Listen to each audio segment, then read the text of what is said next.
Hello and welcome to the Rant Presents Versus. Welcome back to another episode of Versus. Today I have two games pitted against each other for life and death.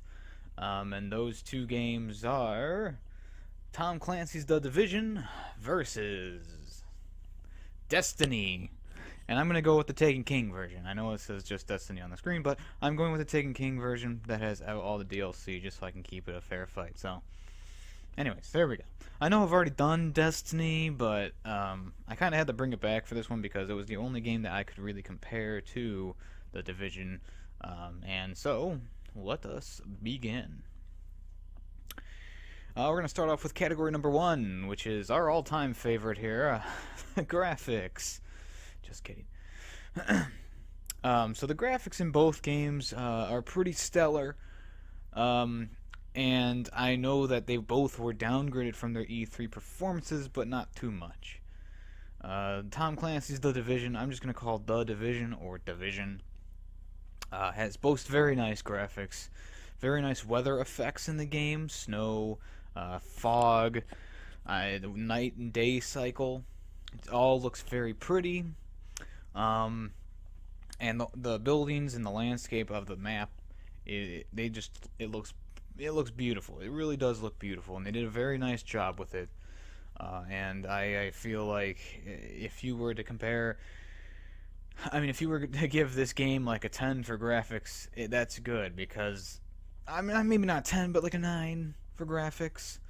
And it's a good starting point for any debate, whether, on graphical quality. As for Destiny, it does have nice graphics to it. There's no like day or night cycle, and the graphics up close don't look as great as the Division. But where this game really shines in this department is its backgrounds, the backdrops for each of the areas you can go to, and I really enjoyed there's one that's I think it's on what is it, Venus or something like that, where the backdrop is like this exploding volcano, and it's really cool looking. So the backdrops are the best part, and those aren't really even animated. Those are more like someone painted it in Photoshop or something like that. So for the graphics department, the Division definitely wins on this one.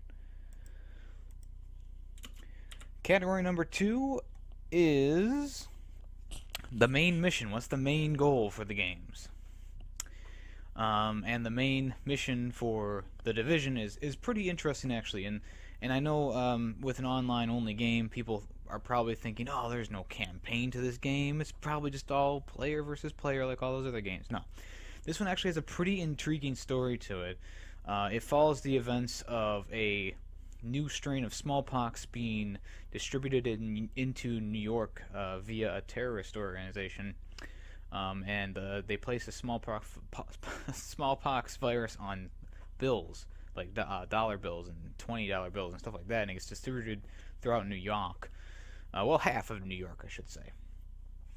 So the whole half of the city is quarantined, and a wave of defenders, who are called the Division, are put into action. This is Wave 1. Wave 1 goes on the scene. They're not heard from again. So Wave 2 gets activated, and you arrive in New York, and you just have to start picking up the pieces. The game isn't heavily relying on playing with other people. It is easier to play the levels with other people, but you don't have to. And the online element is only really prevalent in safe zones or the PvP area. But it does rely on the servers, as with Destiny, but that's besides the point. Continue with the main story here. I kind of got off track for some reason. I don't know why. So you arrive in New York, and everything's just pretty much shit. The whole place has gone to rioters, and there's new enemies. There's like 4 groups of enemies you can face in the game, or 3, or is it 4? It's 4. Yeah, 4. I'm sorry. So you got the regular rioters who have pistols and sniper rifles and baseball bats, who are in the first area. Then you got the cleaners, which is my favorite group. They're kind of like Firefly from Batman. They all wear the uh, the flame resistant suits, and they have flamethrowers and machine guns, and their goal is to wipe out the virus with their flamethrowers. So they're quote unquote cleaning the city. They're burning everything. So it's a very interesting take on it. Next, we have the Rikers, who are the people from Rikers Island. I'm sorry, the inmates from Rikers Island who come over and go, hey, we want a piece of this, because all the prison guards either got sick or they didn't come into work because they were too scared to. So they have their angle. And then finally, you have the LMB, which is the Lost Man Battalion, who is the mercenary group who is called in by a police agent, or I'm sorry, the what do you call him? The commissioner of the police, and they just kind of do a military takeover of half the city, and there's where that stands. So through the whole thing, you're just fighting to restore balance back to New York. You're trying to, help people survive and, do what you can. As for Destiny, there's 3 storylines throughout the original campaign, and then there's the 3 DLC missions as well. The first one starts off. You find out, hey, everyone on Earth's been wiped out by a race of being called I think they're called the Fallen or something like that. The Dark Ones, I don't remember. But they wipe out pretty much everything in the universe, and then somehow the humans survive because they have the orb. So you start off in Russia, and you battle some fallen enemies. I think they're called the Fallen. Yeah, the fallen enemies that are in the area, and you make it back to this what they call the tower.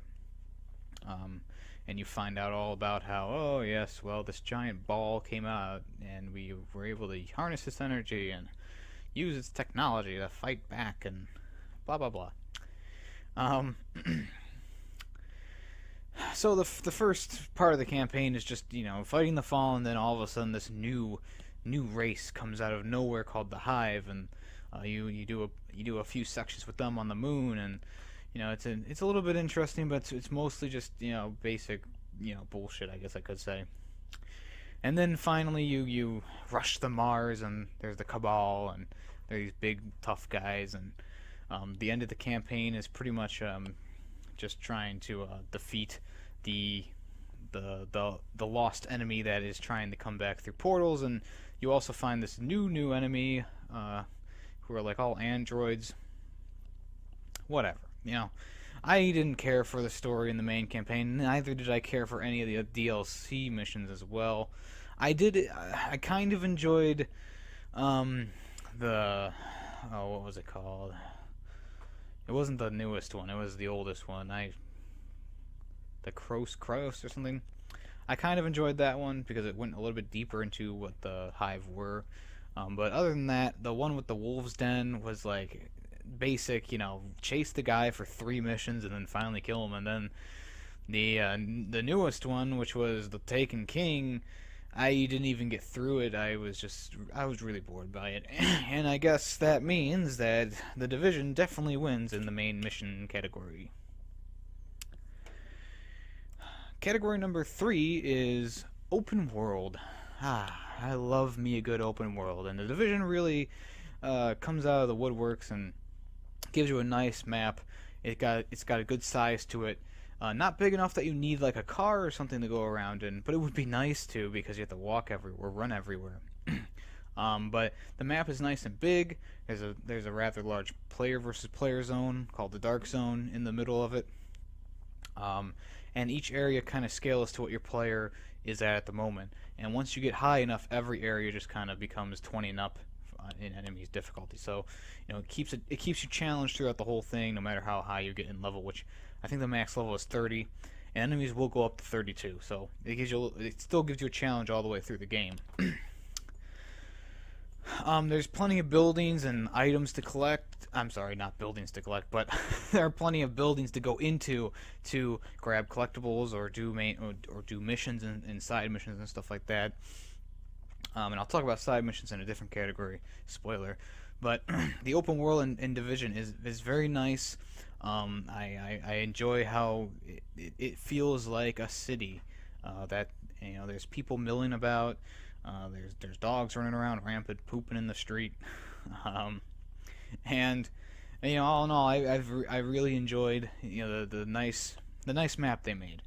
And I'm sure with DLC we'll get more portions of map unlocked, which I, I want to say that's I a little disappointed that of course we need DLC to get more map or more missions, but that's the way the world works now, so you just gotta live with it, I guess.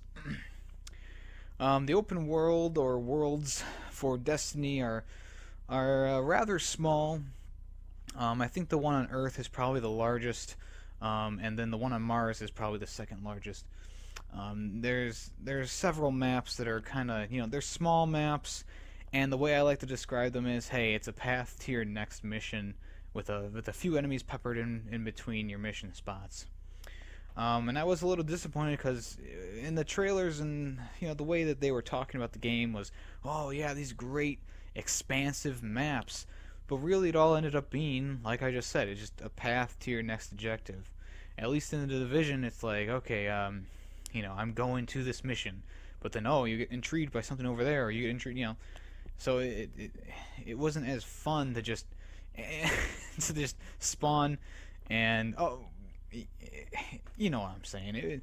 Destiny's maps are just not up to par with how they could have been, and like I've said to a bunch of people, hey, if Destiny 2 is a go, and it's better than this one, I'm all for it, because Destiny is a good game. Not the best game in the world. I did put it on my worst list for 2014, I believe, or 15. No, it came out 2014. And like it was a very big disappointment, and the maps just didn't help with that at all. So that's why the Division wins in the open world category as well. Next up is category number 4, which is player versus player / co-op. Kind of putting these in the same category here. The player versus player in the Division is it's okay for what it is. What happens is you go into this area called the Dark Zone, where it's just lawlessness, and you can meet other players from around around the country or around the world, I guess. And you can either choose to team up with them or become a rogue agent, and you're not labeled as a rogue agent until you shoot someone. And you can find very rare items in the Dark Zone, stuff that'll help you throughout whatever enemy you're facing. And the only way to get them out of the Dark Zone is to extract them by helicopter. So you have to set off a flare at the certain designated points, you wait a few minutes, and it comes, and then you put it on the chopper, and then it leaves, and you get it in your inventory when you leave the Dark Zone. The one problem is, because you can't see a rogue agent until they shoot you, people will wait by these areas. They'll wait for the chopper to come. You'll be getting ready to load your stuff up, and boom, they'll kill you with a sneak attack. For a loner, going into the Dark Zone is quite a challenge, because you can't really trust anyone. It's good to go into the Dark Zone with multiple people. The game allows you 4-player co-op. Go in there with 4 people. Beat the assholes and take their stuff for a change. So all in all, I don't mind the Dark Zone as much as other player versus player modes in other games. It still has its down points, but I still think that it's worth it to go in there, get some really great loot, and then get yourself extracted and run. And it's an interesting. It's pretty intense at times. And the co-op part of the Division, like I said, you can have up to 4 people in a group, and the enemies will scale to how many people are in your group. And it's a great time. We were my friends and I were playing a few days ago, or a week ago probably now, and we were playing 4-player, and the amount of enemies, the challenge that it brought, it was fun, even though it was a little frustrating. Of course, it was still fun. As for the player versus player co-op in Destiny, the player versus player is what's called the Citadel on this in this game, and pretty much what it is just your basic game modes: team deathmatch, capture the flag, um, and the like. And it pits you up against random people. If they have better gear than you, they're gonna kick your ass. I remember when the game first came out, I was like a week late to it, and I went to the PvP as like a level 10, and there were people who were level 40, 50, whatever, and they were just killing me in one hit with assault rifles and stuff like that. And I was like, wow, I wish there was a little bit of a balance in this game. And the really, really dumb thing about Destiny and its PvP is at the end of each match, random people get random items. And so if you do the best on team, you might get nothing because it's all random. So I think that's a lot of BS right there.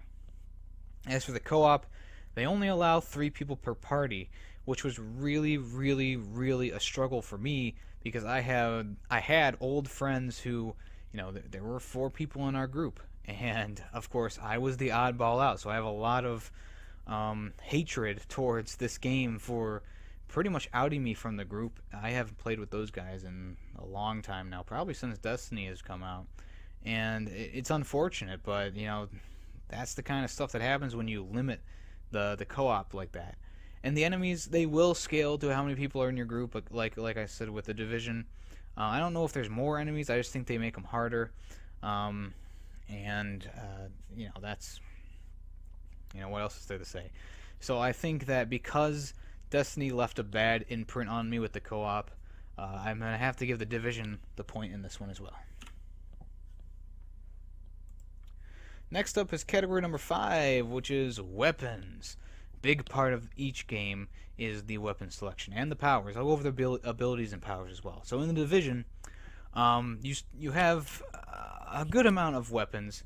A lot of them look the same, but they have different stats. And what you need to do is you need to look at each gun. Some of them fire in bursts, some of them fire automatically, some of them blah blah blah. And there's several classes. You have LMG, submachine gun, assault rifle, sniper rifle, and marksman rifle. So there's something for everyone in there. Each of them are good in their own right. LMGs just have a lot of ammunition, even though they're lower in the damage ratio. Submachine guns, they fire fast to do big damage, but they have no range. Assault rifles are in the middle, like always. Marksman rifles, which are the ones that you can continuously fire. They have less damage than the sniper rifles, but they're still good for hitting the target multiple times. And then the sniper rifle just has. I have a sniper rifle right now that's 29K, and it just destroys enemies, but it's a very slow fire rate, and not good at close quarters. So there's a lot of diversity in the weapons. Even though some of them look the same, there's actually multiple weapons in each category. The abilities and I think I'm pretty sure they're called talents and perks in the Division.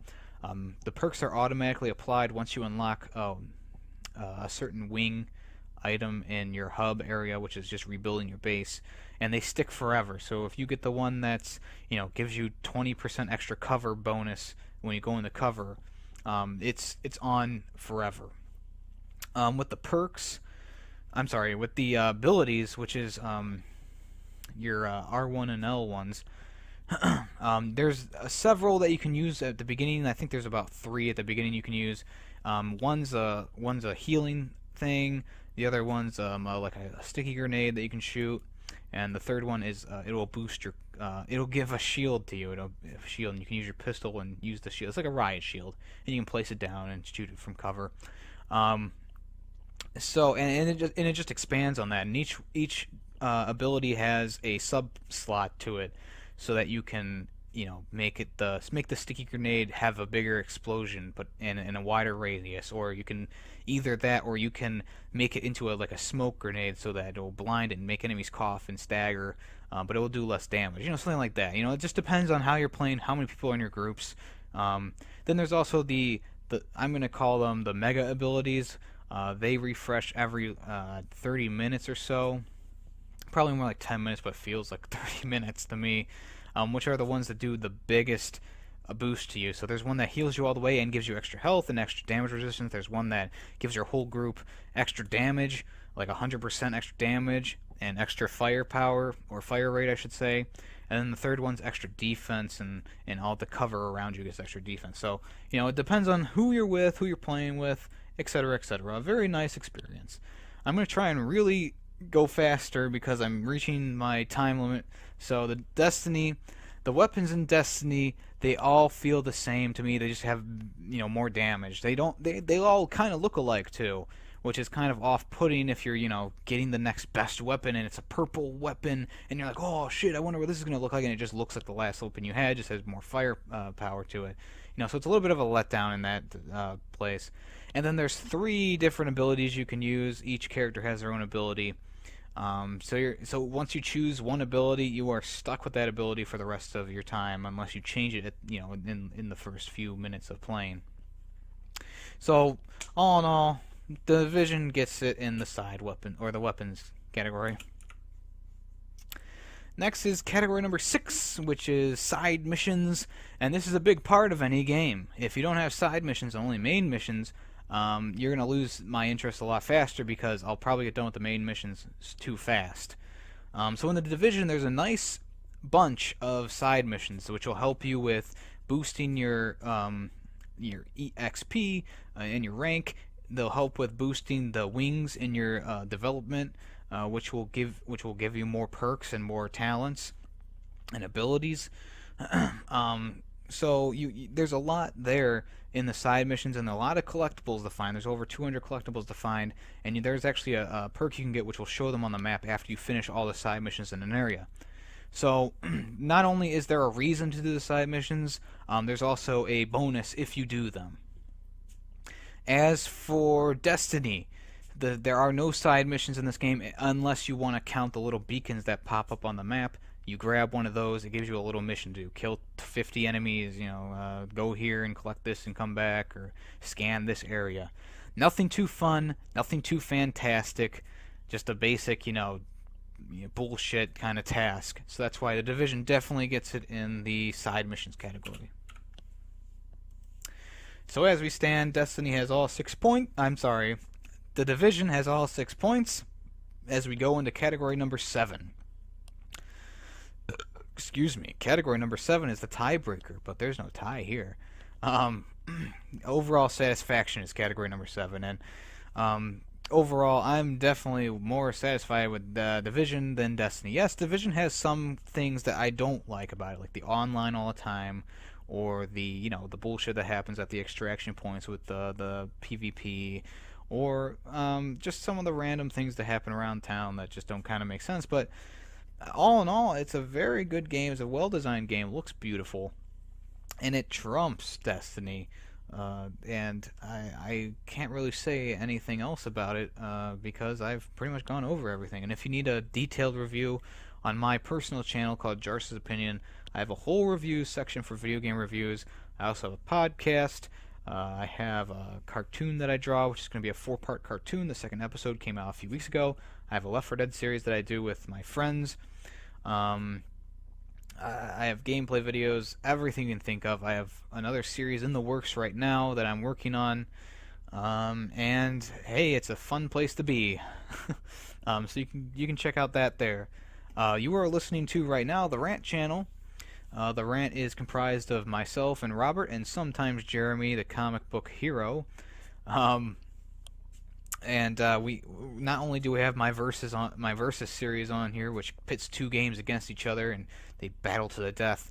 Robert also does a 5-minute reviews. He has a lot of information in a short amount of time, good gameplay.